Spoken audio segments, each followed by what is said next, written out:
आणि थेट आपण जातोय आता आळंदीमध्ये माऊलींच्या पालखीचं प्रस्थान जे आहे ते पार पडतंय आणि त्याची ही दृश्य आपण पाहतोय।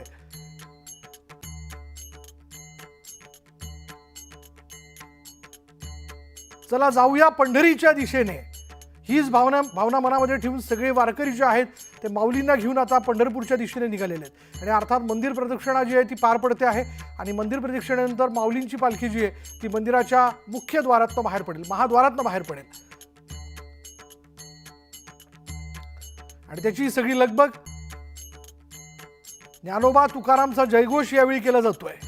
अर्थात वारी कधी न चुको वारी ही भावना प्रत्येकाची असते आणि त्यामुळे यंदाही या भावनेतनं आपल्या माऊलींना घेऊन आता सगळे पंढरपूरच्या विठुरायाच्या दिशेने निघतायत। संतांनी म्हटलेलं आहे की सण सोहळा हा वाजत गाजत असावा, देवाला भेटण्याकरता वाजत गाजत नाचत जावं आणि तोच सगळा खेळ जो आहे तो वारीच्या वाटेवरती आता यापुढे आपल्याला बघायला मिळेल। काल जगद्गुरू संत तुकाराम महाराजांच्या पालखीचं प्रस्थान झालं, तर आज संत ज्ञानेश्वर महाराजांच्या पालखीचं प्रस्थान जे ते होताना आपण बघतोय आणि याची देही याची डोळा प्रत्यक्ष नाही पण अप्रत्यक्ष का होईना पण घरात बसल्या न्यूज 18 लोकमतच्या माध्यमातून आनंदाचे डोही आनंद तरंग ही भावना मनात ठेवून आपण या सोहळ्यामध्ये सहभागी होतात। अर्थात वारीबद्दलचं वर्णन देखील रामचंद्र देखणेंनी खूप सुरेख केलेलं आहे। त्यांनी असं म्हटलं की वारी म्हणजे द्वैताकडून अद्वैताकडे जाण्याचा सोहळा, वारी म्हणजे अर्थात अंधाराकडून प्रकाशाकडे जाण्याचा सोहळा, वारी म्हणजे अविचाराकडून विचाराकडे जाण्याचा सोहळा आणि अशी ही वारी जी आहे ती कधीही न चुको याच भावनेतनं प्रत्येक वारकरी जो आहे तो या वारीमध्ये सहभागी होतो। थेट कळस दर्शन झालं तरी विठुरायाच्या चरणी आपला हात लागला हीच भावना प्रत्येकाच्या मनात ठेवून बरीचशी मंडळी त्या पंढरपूरपर्यंत मजल दरमजल करत पायी जातात।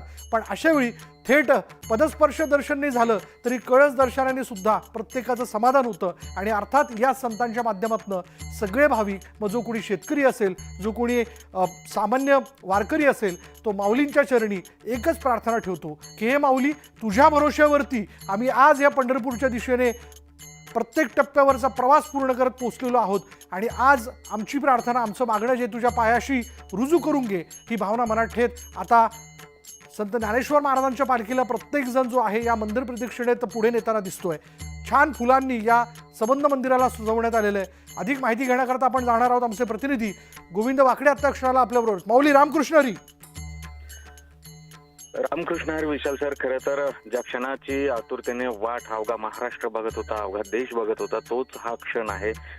हीच ती ऊर्जा आहे जी संपूर्ण महाराष्ट्राला अनुभवता येते, या ऊर्जेची अनुभूती घेता येते। कैवल्य साम्राज्य चक्रवर्ती महाराज ज्ञानेश्वर माऊली योगी यांचे राजे महावैष्णव संत श्रेष्ठ ज्ञानेश्वर माऊलींचा हा पालखी सोहळा आहे। अर्थातच आपल्याला माहिती आहे की संपदा सोहळा न आवडे मनाला, लागला टकळा पंढरीचा। आता एक एक पाऊल जे आहे ते आपल्या माहेरी म्हणजे पंढरीला जे आहे ते पंढरपूरच्या दिशेने ही सगळी वारकरी मार्गस्थ होतात। वारकऱ्यांसोबत त्यांचा देव आहे आणि देवाच्या भेटीला जातोय असा हा सुख सोहळा जो स्वर्गी नाही आपल्याला माहिती आहे। असं या सोहळ्याचं वर्णन केलं जातं। अर्थातच वारीचा प्रत्येक टप्पा जो आहे तो आपल्याला जगण्याची शिकवण देत असतो।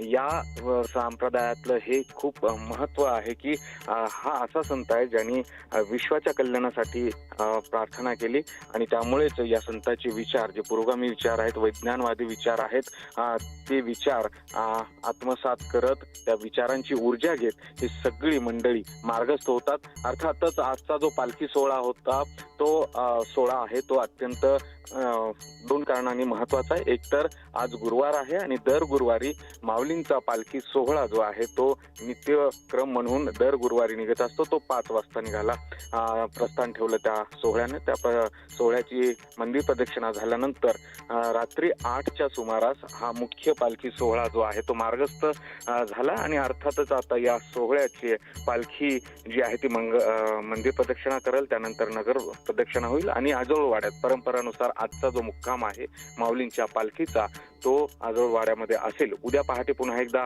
ही पालखी जी आहे ते पुण्याच्या म्हणजे पुढच्या मुक्कामासाठी मार्गस्थ होईल। मात्र मजल दर मजल करत पालखी सोहळा जेव्हा पंढरीला पोहोचतो तेव्हा अर्थातच जी सगळ्यांचे भाव असतात ते आपल्याला तिथे बघायला मिळतात। मात्र त्या आधी देखील या वारकऱ्यांच्या, जो वारकरी सामान्य आहे, शेतकरी आहे, कष्टकरी आहे, त्या सगळ्यांच्या चेहऱ्यावरचे भाव जे आहेत ते तसोभरही कमी होत नाही, त्यांची ऊर्जा कधीही कमी होत नाही. यामागचं कारणच असं आहे की या ऊर्जेचा स्रोत आहे माऊली आणि जगद्गुरू तुकोबांचा जो विचार आहे, त्यांनी बरोबर. जे दिलेले विचार आहेत ते या सगळ्या ऊर्जेचे स्रोत आहे असं म्हणता येईल. माऊलींचा पालखी सोहळा जो आहे तो अत्यंत दिमागदार आहे, बरोबर. राजवैभवी हा सोहळा आहे. म्हणूनच या सोहळ्यात सगळ्यात आधी अश्व, त्यानंतर माऊलींचा चांदीचा रथ, नगर खाना, त्याचबरोबर अब्दागिऱ्या आणि एखादे सैन्य पुढे असावा अशा पद्धतीची सगळी जी मांडणी असते, आपण बघतोय भगवे ध्वज आहेत, हे सगळ्या बरोबर. जे प्रतीक आहेत ते राजवैभवाचे आहेत. आणि एक राजा, ज्याला ज्ञानियांचा राजा असं म्हटलं जातं, बरोबर, ज्यांना माऊली- सर्वज्ञ देखील असं म्हटलं जातं, ते सर्वज्ञ संत ज्ञानेश्वर महाराजांची पालखी आता पंढरपूरच्या दिशेने निघते. अर्थात त्याचा प्रवास सुरू झालेला आहे. मंदिर प्रदक्षिणा आणि त्यानंतर नगर प्रदक्षिणा पूर्ण करून आज माऊलींचा मुक्काम जो आहे तो त्यांच्या आजोळीत असणार आहे आणि उद्या पुण्याच्या दिशेने पालखी जी आहे ती रवाना होईल. जेव्हा नव्हते चराचर तेव्हा होते पंढरपूर असं म्हटलं जातं आणि स्वर्गीय असा सोहळा देखील अनुभवणं नाही, असा सोहळा सगळे वारकरी आता क्षणाला या प्रस्थाच्या निमित्ताने अनुभवत आहेत. धन्यवाद गोविंद या सगळ्या तपशिलाबद्दल.